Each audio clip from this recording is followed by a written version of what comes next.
Yesu akamwambia, mama, tuna nini mimi nawe?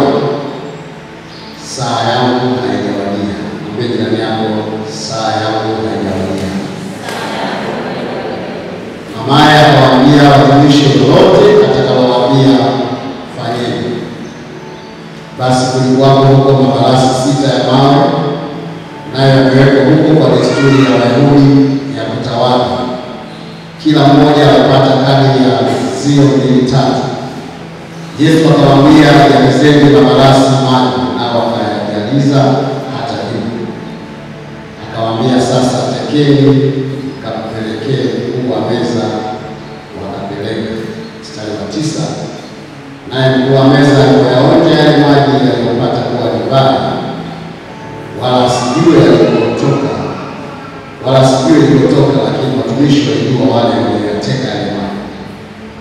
Yule mkuu wa meza alimwita bwana harusi akamwambia, kila mtu kwanza kuandaa divai iliyojengwa. Mbele yako divai iliyojengwa. Hata watu wakiisha kunywa sana, ndipo huleta divai, ndipo huleta iliyo dhaifu. Wewe uliweka divai iliyo njema hata sasa. Mwanzo wa ishara Yesu alifanya huko Kana ya Galilaya, akaudhihirisha utukufu wake, na wanafunzi wake wakamwamini. Bwana Yesu asifiwe sana. Bwana asifiwe. Shike mkono jirani yako, mwambie, maisha yana ladha pamoja na Yesu Kristo. Haleluya. Rudia tena, mwambie, ndani ya Yesu Kristo maisha yana taste good, yana ladha njema. Haleluya. Haleluya. Ukiwa na Yesu maisha yana ladha njema, yana taste good. Haleluya. Bwana Yesu asifiwe sana. Leo ni tarehe 6 leo. Leo ni tarehe 6 ya mwezi wa 4. Tumeanza robo ya pili ya mwaka. Mwingine leo tumeanza robo ya pili ya mwaka. The second quarter of the year. Haleluya. Na mwambie jirani yako, maisha yanaendelea. Robo ya pili ya mwaka, kumaliza robo ya mwaka ni kipindi kinatosha kabisa kuanza kufanya tathmini ya maisha. Haleluya. Miezi 3 inatosha kabisa kuanza kufanya tathmini ya mwelekeo wako katika mwaka huu wa 2023. Haleluya. Unajua maisha yanataka matokeo. Maisha yanataka matokeo. Maisha yanadai matokeo. Haleluya. Maisha sio just passing of time. Yaani sio muda tu unapita.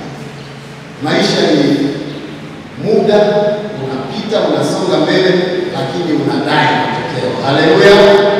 Kwa kipindi cha miezi 3 ya mwanzo wa mwaka ni kipindi mwafaka kabisa cha kuanza kufanya tathmini ya mwelekeo ambao umeuseti kwenye maisha yako kwa ajili ya mwaka 2025. Haleluya.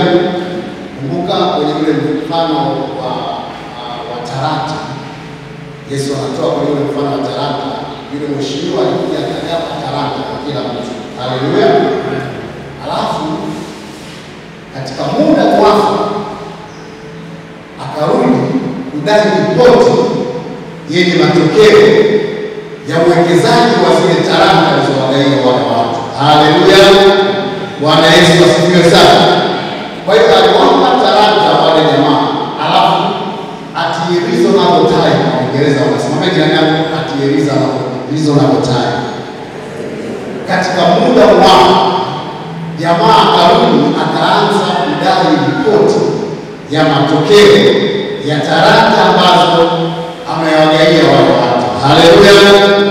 Kwa hiyo katika miezi 3 hii ya mwanzoni ni muda wako, ni muda wako wa kuanza mwelekeo wa maisha yako katika mwaka 2025. Kwa hiyo unaweza ukaanza kufanya tathmini, unaweza ukaanza kucheki namba zako, mwambie jirani yako namba zako zinasemaje. Mshike mtumishi, mwambie namba zako kwenye kota hii tumemaliza kota ya kwanza, namba zako zinasemaje? Namba zako za akiba yako zinasemaje?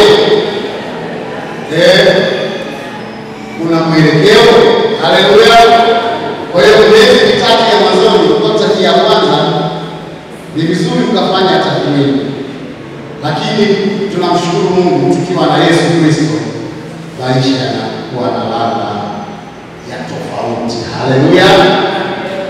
Tukiwa na Yesu Kristo maisha yanakuwa na ladha ya tofauti. Kunakuwa na namna ya test ambacho dunia hawana. Haleluya. Kunakuwa na grace na neema ambapo katika namna na mazingira ya kawaida mtu wa kawaida hawezi kuwa nacho. Haleluya. Kunakuwa na hali ya hewa fulani ambapo ni ambapo maisha yale ya kawaida. Haleluya. Bwana Yesu asifiwe sana. Haleluya. Tumesoma kwenye hii Yohana, kwenye hii sura ya 2, tunaona habari za miujiza 6 au 7 ambayo mwandishi Mtume Yohana anairekodi katika kitabu chake hiki cha Injili. Haleluya. Tunatumia kutawala. Unajua ukienda wale ambao mshapita maeneo ya msikitini, kabla ya kuingia msikitini, nje pale kuna madumu makubwa ya maji. Kwa unachota yale maji, unatawala maana yake unajiingia. Kabla hujaingia msikitini, unatakiwa kuna maeneo unatakiwa ujifute ili uondoe ile mambo mabaya huko na huko. Haleluya. Kwa hiyo yale mambo yalikuwepo. Sasa ile harusi inafanyika karibia sinagogi sisi.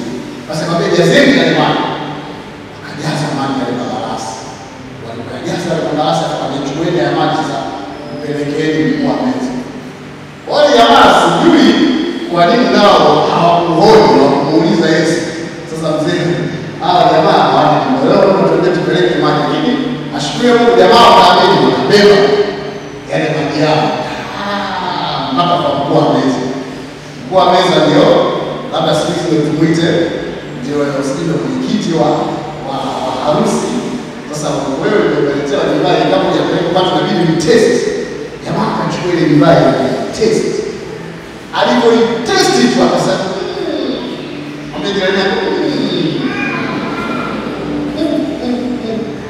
kitu cha wapi hiki? Haleluya. Kitu cha wapi?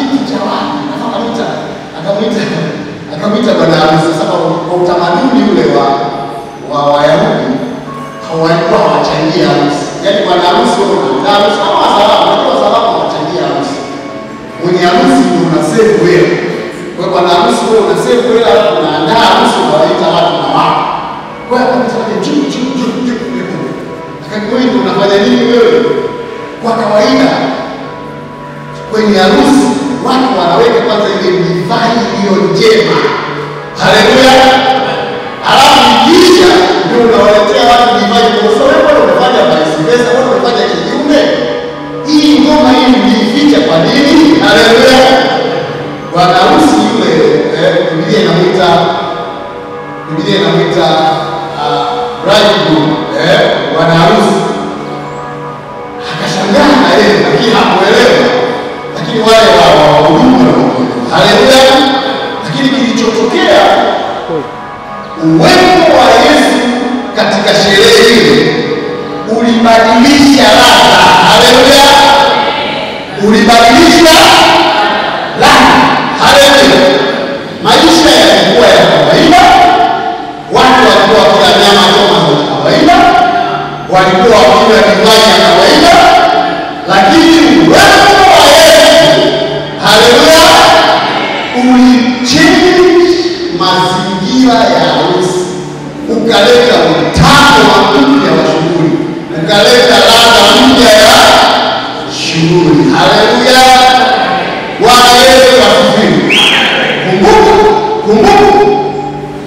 yako, kumbuka. Yohana anasema nini? Ishara. Haleluya. Yohana anasema nini? Ishara. Alafu Yesu anapigia Mungu kwamba hii ishara anaambia Maria, mbona muda wangu bado? Haleluya. Muda wangu wa kuleta ladha kwenye maisha bado. Muda wangu wa kuleta mpya kwenye maisha ya watu ni bado haujawa. Lakini ngoja niwaonyeshe. Haleluya. Ngoja nifanye ishara waonyeshe. Akawaonyesha kuwa meza, akakiri mwenyewe kwamba hii divai mpya iliyotoka kwa Yesu ni divai nyingine kabisa, yenye viwango vingine kabisa, inayoleta ladha tofauti. Na waelewa wao sasa, baada ya divai katika zile siku 4 zilizobaki, naamini hazikuwa siku za kawaida. Haleluya. Watu walijirusha kwa sababu ya Yesu. Hivi ndio nasema, watu watakuwa walijirusha kwa sababu kitu kina testi ladha tofauti mdomoni. Haleluya. Kina testi ladha tofauti mdomoni. Haleluya. Yohana anasema hivi, ishara ina point wakati fulani. Yesu anauita siku yangu. Anamwambia Maria mama yake, siku yangu imewadia. Haleluya. Yohana anasema ile divai mpya, ile ladha tofauti ni ishara kitu ya muda fulani ujao ambao Yesu anauita siku ya kuja yangu, siku yangu. Haleluya. Mwambie yangu, siku yangu. Haleluya. Bwana Yesu asifiwe sana. Anamwambia Maria mama yake, siku yangu bado haijawadia. Kwa hiyo nataka tuangalie ya kwamba siku hiyo, haleluya, siku hiyo aliyoipoint Yesu, aliyoisema Yesu, hatimaye imetimia. Haleluya. Hatimaye imetimia. Siku ya sherehe, siku ya maisha mapya yenye raha. Kwa maana mwanzoni nilikwambia mshike mkono jirani yako, mwambie ndani ya Yesu Kristo maisha yana ladha tofauti. Haleluya. Yana ladha tofauti. Unajua kitu ambacho tunatakiwa tukifahamu, tunaishi zama ambazo Yesu aliziita siku yangu, my day, zama zenye ladha tofauti, zama ambazo tunakunywa divai mpya, zama ambazo tunasherehekea maisha yenye ladha mpya na tofauti. Bwana Yesu asifiwe sana. Bwana Yesu asifiwe sana. Wakati Yesu anakula karamu ya mwisho pamoja na wanafunzi wake pale kwenye chumba cha juu, wakati anakula karamu ya mwisho na wanafunzi wake, Biblia inasema akauchukua mkate, akaumega, akawapa wanafunzi wake nao wakala. Baadaye Biblia inasema baada ya hapo akachukua kikombe cha divai, akanywa, akawapa wanafunzi wake nao wakafanya nini? Nao wakala. Ukisoma kwenye Luka sura ile ya 22, kwenye Luka sura ya 22, haleluya. Ukisoma kwenye ile Luka sura ya 22 mstari wa 16, unaona wakati anakunywa kile kikombe kuna maneno aliyosema. Luka sura ya 22 mstari wa 16, Biblia inasema, kwa maana nawaambia kwamba si tena, yaani anamaanisha ile karamu ambayo ilikuwa na mkate pamoja na divai. Kwa maana nawaambia kwamba si tena hata itakapotimizwa ufalme wa Mungu. Haleluya. Angalia Mathayo haya anarekodi kwenye Mathayo 26 mstari wa 29. Maneno haya kwa Yesu Mathayo anarekodi kwa tofauti kidogo. Mathayo 26 mstari wa 29. Biblia inasema, lakini nawaambieni sitakunywa kabisa tangu sasa uzao huu wa mzabibu hata siku ile nitakapokunywa mpya pamoja nanyi katika ufalme wa Baba. Mbona anatumia neno siku ile? Yesu anamwambia Maria kwamba una nini pamoja nami, siku yako bado haijafanya nini? Haijafika. Siku ile hapa Yesu anaitaja. Turudie tena hii Mathayo 26:29. Lakini nawaambieni sitakunywa kabisa tangu sasa uzao huu wa mzabibu hata siku ile nitakapokunywa mpya ili divai mpya ambayo inatengeneza kama ishara. Siku ile nitakapokunywa mpya pamoja nanyi katika ufalme wa Baba. Haleluya. Bwana Yesu asifiwe sana. Ngoja tusome tafsiri tofauti. Hebu soma Luka ile sura 22 mstari wa 16 kwenye tafsiri yako inasema. Luka sura 22 mstari wa 16. Mstari wa 16.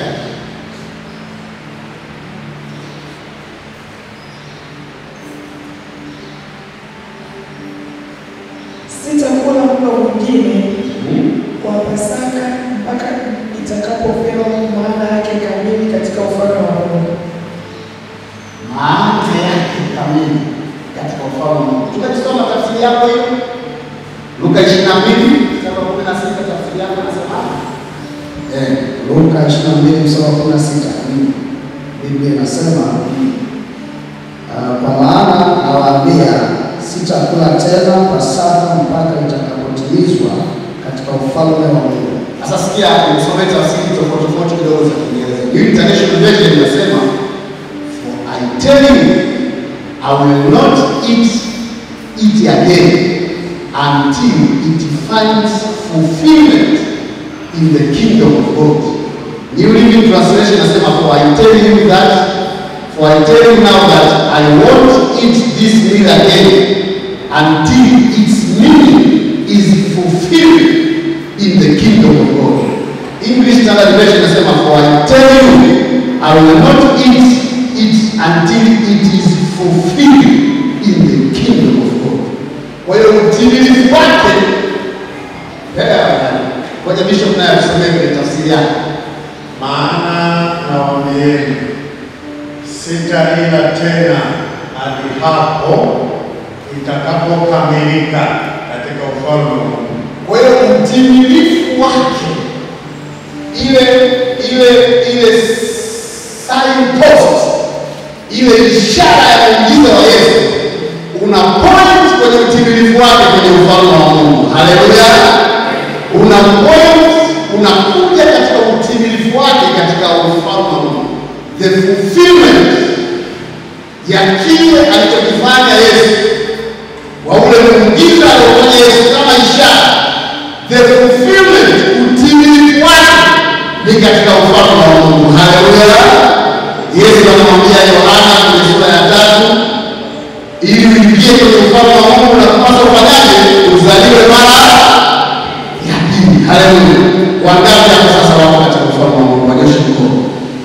Hiyo ni maana yake kwamba wewe unaishi katika zama za utimilifu wa ishara aliyoifanya siku ya harusi ya Kana. Haleluya. Mwambie jirani yako, unaishi katika zama za utimilifu. Ile siku Yesu alimwambia Maria mama yake kwamba siku yako haijawadia, sasa katika ufalme wa Mungu imetimilizwa. Haleluya. Tunaishi zama za utimilifu wa miujiza aliyoifanya Yesu kama ishara. Ile ishara itakuwa katika zama hizi za ufalme wa Mungu. Bwana Yesu asifiwe sana. Zaburi ya 118 mstari wa 24, Biblia inasema, siku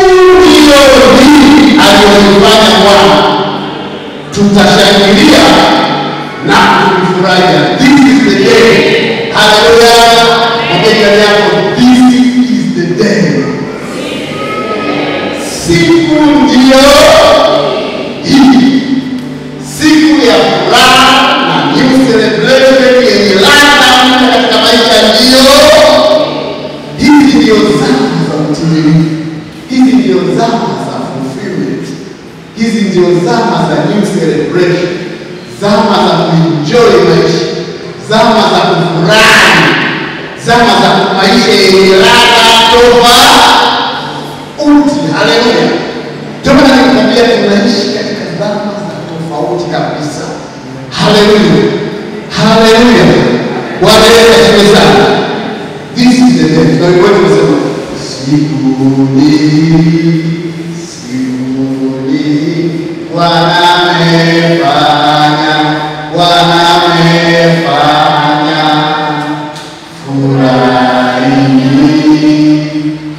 furahini, shangilieni.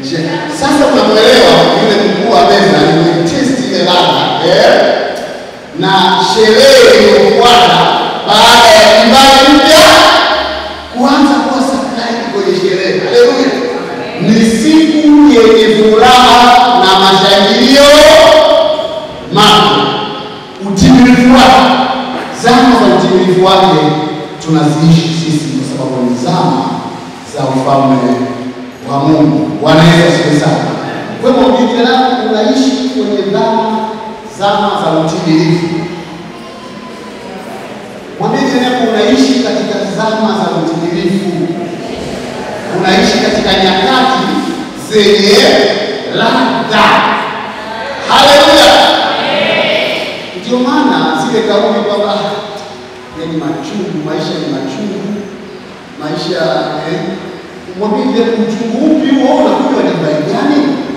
Wewe uko kweli kwenye ufalme wa Mungu, maisha yako yanakuwaje machungu? Haleluya. Maisha yako yanakosaje ladha? Labda umekubali tu uongo wa adui, lakini zama hizi tunazoishi ushaikula sana ukaiweka au ushaikuwa kwenye kiu.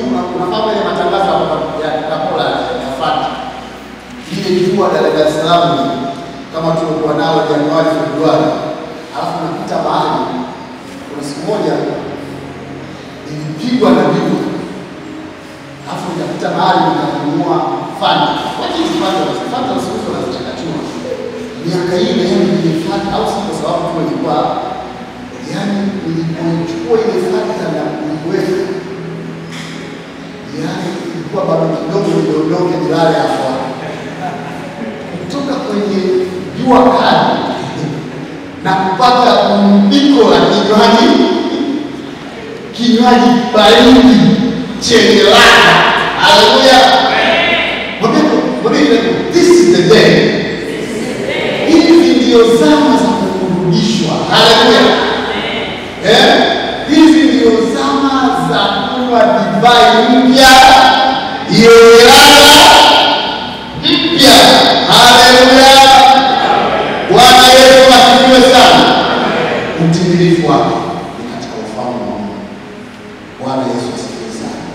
Na sisi tunaishi katika zama hizo za ufalme wa Mungu.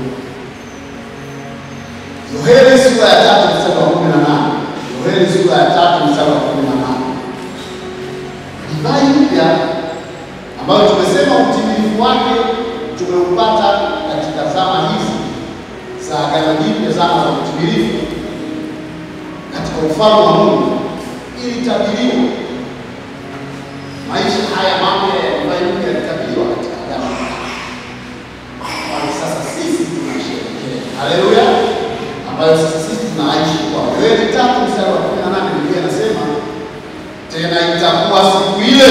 Mwambie jirani yako siku ile. Wangapi wanaishi katika siku ile? Waliosha mikono. Wangapi wanaishi katika this is the day?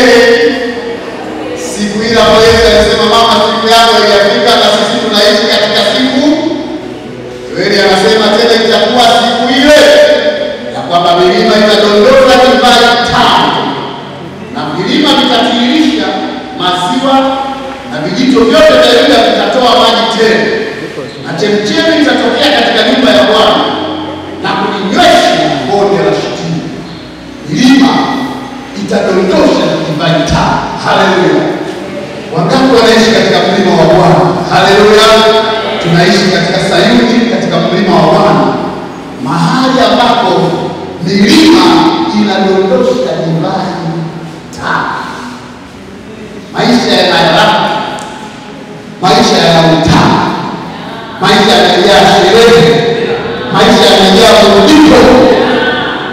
Yesu asifiwe sana. Haleluya. Mwanzo sura 27 mstari wa 28, wakati Isaka anambariki mwanae Yakobo alizungumza maneno haya.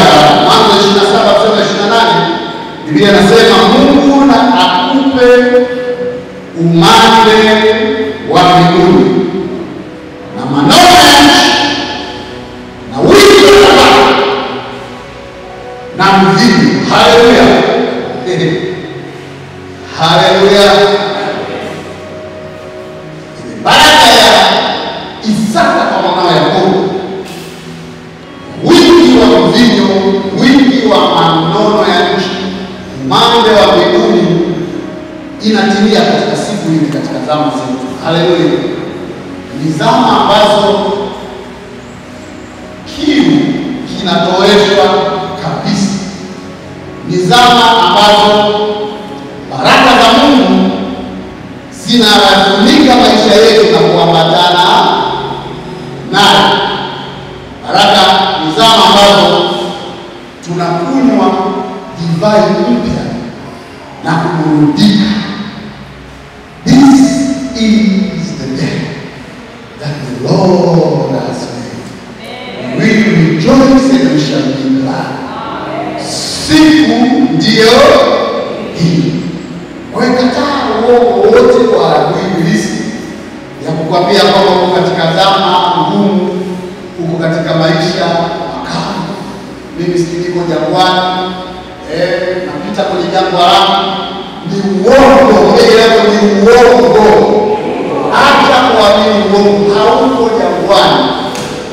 Wewe uko katika time ya fulfillment. Uko katika zama, uko katika siku hii ambaye Yesu alimwambia Maria mama yake kwamba siku yangu bado haijawadia. Lakini wewe umeingia katika siku hii. Umeingia katika maisha ya utimilifu. Umeingia katika maisha ya kurudisha. Umeingia katika maisha yenye raha. Haleluya. Unaishi katika raha ya neema ya Mungu katika maisha yako. Haleluya. The choice is yours. Uchaguzi ni wako. Kuamini mazingira na hali zako hizo lakini au uamini neno la Mungu. Lakini mimi nakwambia kama Yoshua alivyowaambia wana wa Israeli kwamba chagueni hivi leo mtakayemtumikia. Chagueni hivi leo nani mtakayemwamini. Mimi neno la Mungu ambalo tunasema unaishi katika muda wa utimilifu, muda wa hoteli, muda wa burudani, muda wenye raha, au unaamini mazingira yako, au unaiamini dunia inavyosema, uchaguzi unabaki kuwa wa kwako. Adamu aliletewa kwa choice, aliletewa mti wa ujuzi wa mema na mabaya pamoja na mti wa uzima. Akaambiwa usile huu mti utakufa. Haya zaidi Adamu akachagua. Mwambie jirani yako Adamu akachagua. Adamu ndio tofauti na yeye. Adamu alifanya choice kwa akili yake na kwa uelewa wake. Kwa sababu Adamu alikuwa anajua plain black and white. Alijua kabisa. Alifanya choice yeye mwenyewe ya kuacha neno la uzima, ya kuacha kula mti wenye uzima utakaoleta uzima, utakao flow life kwenye maisha yake. Akaamua kuchagua kula kifo. Haleluya. This is the choice ambayo inaletwa mbele yetu kila siku. Neno la Mungu leo linakuletea maneno ya uzima kama ulivyosikia siku ya leo. Dunia inakuletea mawazo na taarifa. Vyote viko mbele yako. Uchaguzi unabaki kwako. Lakini ashukuriwe Mungu atakayekupa neema ya kuchagua kuliamini neno la Mungu. Mimi asubuhi nataka uondoke na neno hili. Nikatembee na wewe katika robo hii ya pili ya mwaka. Nikatembee na wewe kwenye mwezi huu wa 4.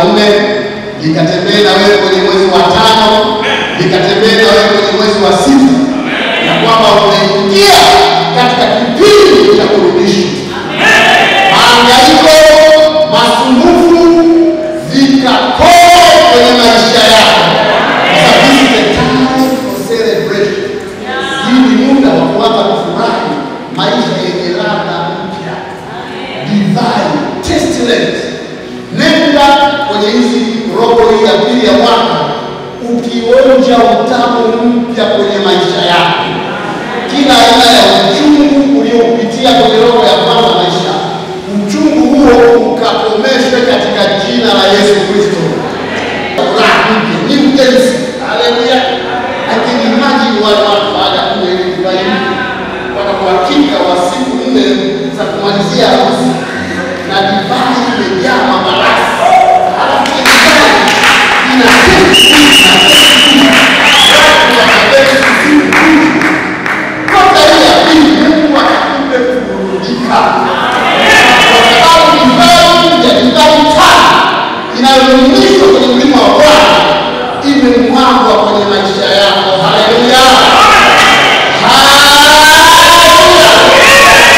Ukiamka asubuhi, ikabidi siku yako yaambie yale mawingu ya asubuhi yanayoanza kupambazuka kwa sauti kubwa ya kwamba this is the day, siku ni hii Bwana ameifanya. Nitafurahi, nitashangilia. Haleluya, wiki mpya, roho ya pili ya mwaka Bwana ameifanya. Nitafurahi, nitashangilia, nitaburudika kwa sababu Bwana amenipa furaha, Bwana amenipa kusherehekea, Bwana amenipa kufurahi. Maisha yangu yana ladha tena, maisha yangu sio machungu tena.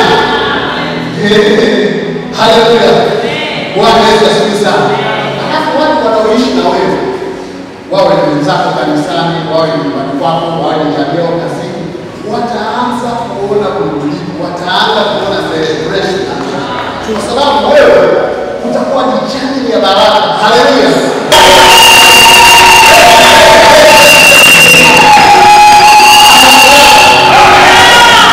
Haleluya. Dunia itatambua uwepo wako. Dunia itatambua kwa sababu umebeba utamu wa maisha. Umebeba utamu wa maisha.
Simama.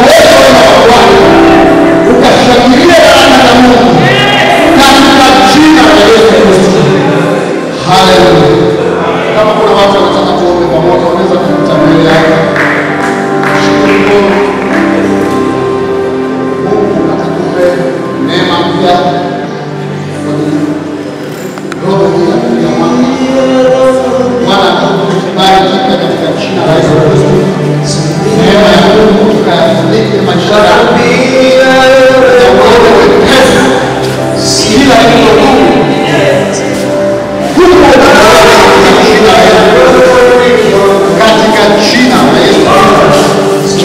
Bwana akakupe tamu ya maisha katika jina la Yesu Kristo. Neema ikayamulike maisha yako. Bwana akakupe mwanzo mpya, akarejesha furaha katika jina la Yesu Kristo. Neema ya Bwana ikayaangalie maisha yako. Mungu akakupe ujio na furaha, kibali cha Mungu anakuja. Bwana aanze na wewe kama mpya.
Kila kitu unacho kitaka.